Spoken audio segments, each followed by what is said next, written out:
there's been a few flips with the parties in just these last few years. War is a big one. It used to be the Republicans who were hawkish, nation building, and it was the Dems who were anti-war, marching in the streets around the world. And now it's the opposite. Republicans aren't marching. We don't really march, but whatever. It's the Republicans who are against the war, and the Democrats who just like love dropping bombs everywhere. The left hated with the passion of 1,000 suns Big Pharma. And now they kiss their butt and take 100 shots and can do no wrong. And let's force Big Pharma into every kid or else they can't go to school. So that's flipped. It's going to be great when more Black and Hispanic people vote for Republicans. That'll be a fun flip. But right now we're seeing the party of the working class. It used to be the Republicans were the party of the rich, elite, Wall Street fat cats. And now the elites are for the Democrats and the people are for the Republicans. I want to talk about this working class. We had a guest on yesterday who wrote a book about the working class. I never liked that term, working class, by the way. It sounds a bit communist-y to me, right? Like the workers. We're all just Americans. We're just people. Everyone works. Well, not everyone works, I guess, anymore. But I got a question about this that I think will challenge our position on this issue. Are we, as conservatives, are you, as a conservative, for or against driverless trucks? This is a massive working class issue. Driverless trucks. Washington Post article, ready or not, self-driving semi-trucks are coming to America's highways. Okay, so are you for self-driving trucks? Now, old me, libertarian me, says, of course I'm for self-driving trucks. The economic productivity will go, it'll be through the roof. It'll be like the invention of the truck. It'll be like the railroads. It'd be insane. We'll be unbelievably richer with self-driving trucks. Things will get to places so much faster, and it'll be unbelievable. Like, and yeah, sure, some people will be unemployed, but there used to be entire towns dedicated to whaling. Whaling was the 5th largest sector of the economy, and now it's gone, and no one cares. No one feels bad for the whaler as it was replaced by oil.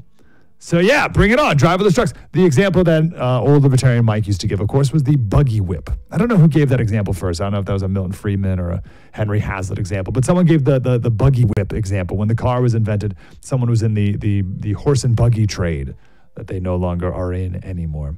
So anyway, old me is like, yeah, driverless trucks, come on, bring it on. New me should maybe think about this one for a second. Let's stop to consider the cost, because there's a cost. Again, Washington Post, ready or not, self-driving semi-trucks are coming to America's highways. Truckers, what say you?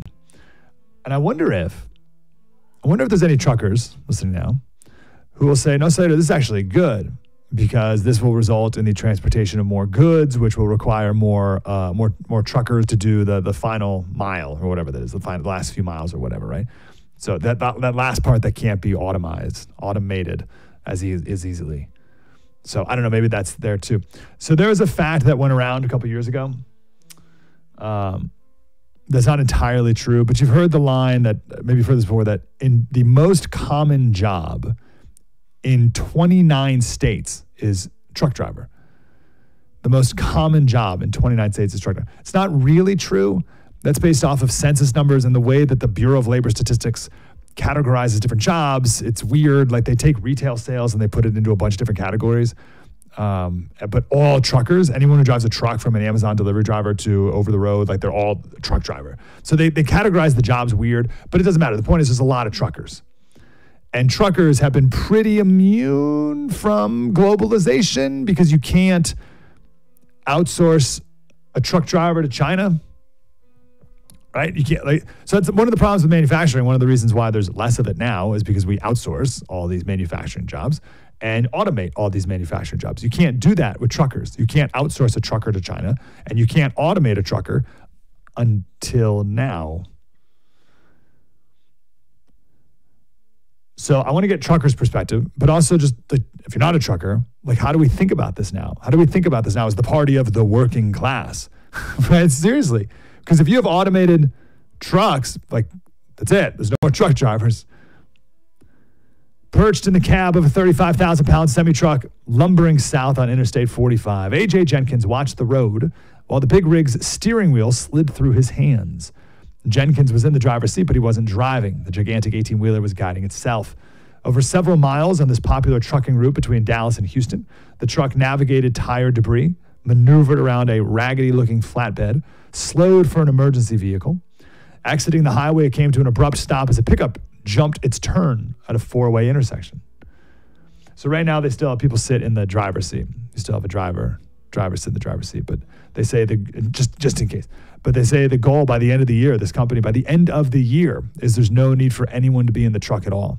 You just you throw the stuff in the back and say, giddy up, and it goes. Now, the argument for this, obviously, is the time it takes to get from point A to point B currently, you have to sleep. There's the limiting factor is the driver. Got to sleep. This self-driving truck doesn't need to sleep. This guy at University of Pennsylvania who studies the trucking industry. You ready, truckers? You ready for what a guy who studies the trucking industry says? Autonomous trucking could, quote, change the geography of our economy in the way that railroads and shipping did. Yeah, there's no question about that. There's no question. If you span out, railroads have been good for the economy, right? So wouldn't automated trucking be good for the economy? And so, yeah, it would. But how many jobs would be destroyed because of it? So what do we do? Should the government be involved in slowing down a technological advancement because it saves jobs? Aurora is the name of the company. Aurora. By the end of the year, they plan to have 20 fully autonomous trucks working the 240-mile stretch between Dallas and Houston and eventually operate thousands of trucks all across America.